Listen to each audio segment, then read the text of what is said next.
Marian Rivera, plastic at negative daw ang dating sa mga press.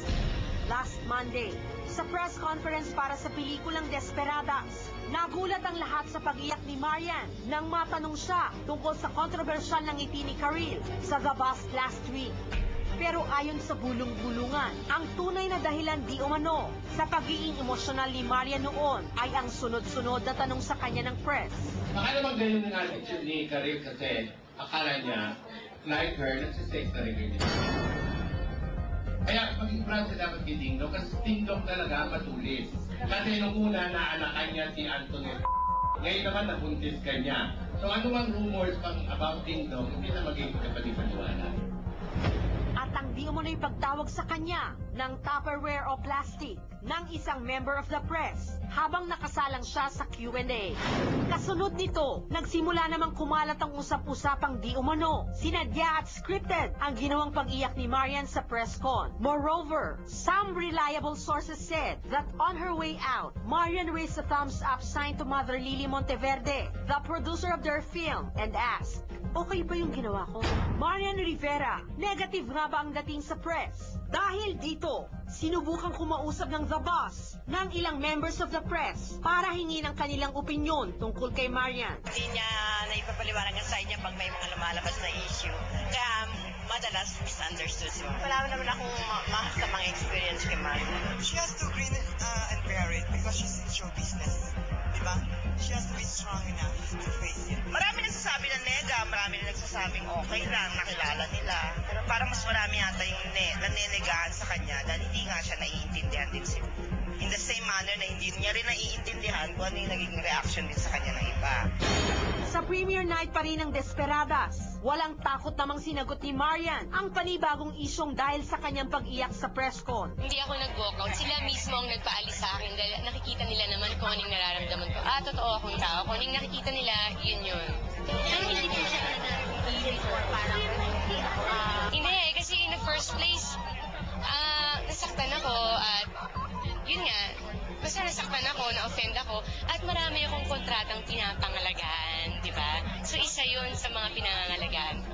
may message po kasi sila ng mga press. Hindi na po muna sa mga techniques. Wala trabaho nila yun So nirerespeto ko yun. Bilang artista, bilang mga writer sila, nirerespeto ko yun. Maraming salamat at mamahalin ko pa sila ng lalo. Thank you. Ayan, bagong lahat, thank you very much, Avel Bacudio, for that super nice dress na ginamit ko sa premiere night. Happy birthday, Ellie and Gidget of San Francisco, kasi mainit ito. Okay, kasi alright. sabi nyo, nag-aaway kami, sinabihan nga ako, thank you ko muna si Avel, and I let her. Okay, so you first, because you were there. Yeah, I You were was in that there, press con. and nung nagsasalita si Marian, ako kasi kahit na you kill a fly, talaga naiyak na ako. So syempre habang nagsispeech siya, naiyak talaga ako kasi nakikita ko naman punong-puno ng emosyon yung sinasabi niya. So parang nakakapagtaka naman yung sinabi nila na gimmick daw pala yun. Chris, gimmick ba lang yun? I mean, let's clear that out. Parang nung palabas si Marian, di umano ay... Nag-thumbs up siya kay Mother Lily. Parang sinabi, okay ba yung ginawa ko? Parang as if to say na gimmick lang yung pag-iyak niya. I don't think so. What do you think? No, I don't Nakausap think mo ba si so. Popoy? Yes. Ano sabi ni Popoy? The one I talked to him about was Tito Alfie. Kasi Popoy told me, pwede ko daw iklaro na wala silang negative na nararamdaman about Tito Alfie. And he said, you can speak on behalf of Marian on this, na lahat ng sinabi ni Tito Alfie, they took it. And kasi because so many times daw in the past, dinefend naman ni Tito Alfie si Marian. So it's libre, di ba, ang lahat na magkaroon ng opinion. And then, sabi niya na parang siguro daw misinterpreted lang yung mga sinabi ni Tito Alfie. Kasi siya mismo na tao na sigurong pinakamalapit kay Marian, hindi naman daw na-offend. What Tito Alfie said kasi parang was, paano mabubuntis si Marian? May ginagawa ba sila ni Ding Dong? That was the question. So hindi na niya sinagot. Oo, pero yun nga, parang Popoy was saying na tanggap nila na in any situation like this, di ba? No, I mean... Saan sila nasaktan, Chrissy?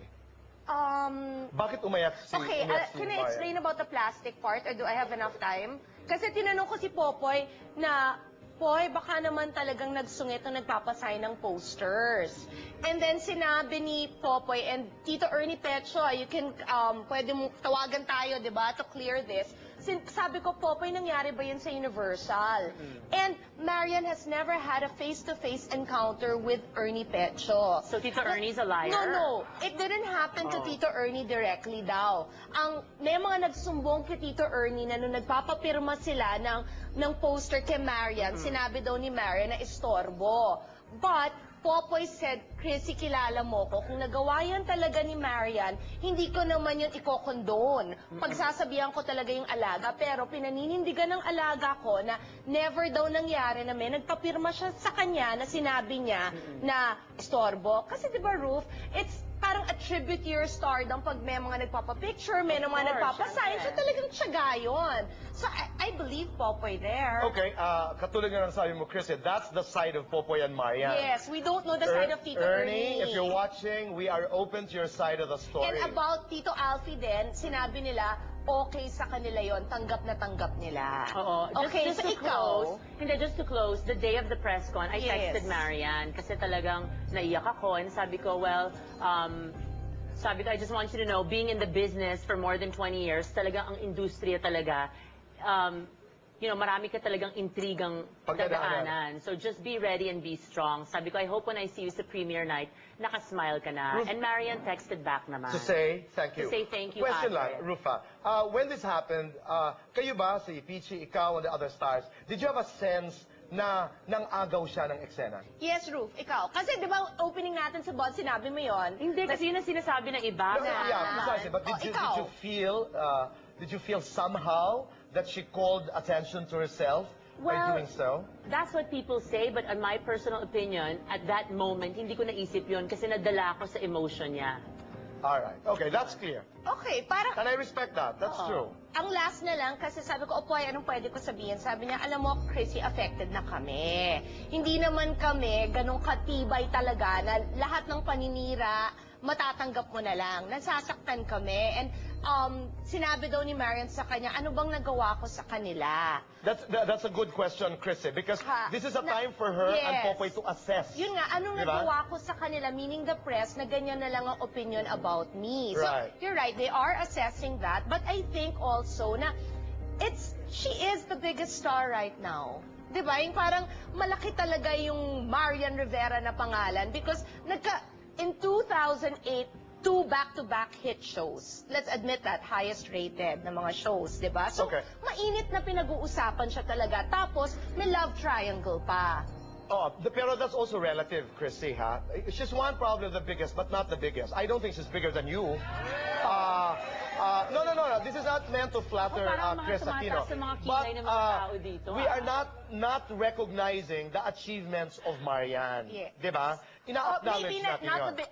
One of the biggest. Probably maybe the hottest for this year. Kasi kung biggest naman, ayaw na naman nila. Kasi kung biggest, I would have to say, diba, kung based on box office achievement, that's a toss-up between Sarah and Casey. No, at saka isa pa, Chrissy, ang pinag-uusapan din natin, I'm sorry, pero ang pinag-uusapan din natin when we talk about stars, consistency. I mean, nakakailang pelikula ka na ba?